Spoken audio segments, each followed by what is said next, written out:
Unsa ning don't poke the bear? Don't poke the bear, honey. You don't poke the bear, David.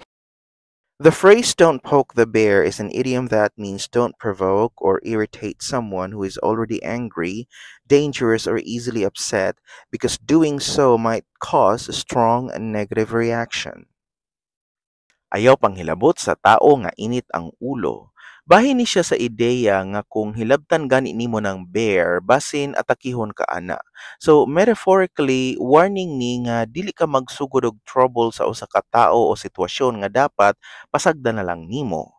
For example, if you know he hates being interrupted, don't poke the bear. Don't poke the bear, he's already angry enough. Ikaw, how do you use don't poke the bear in a sentence? Try to comment that and follow for more.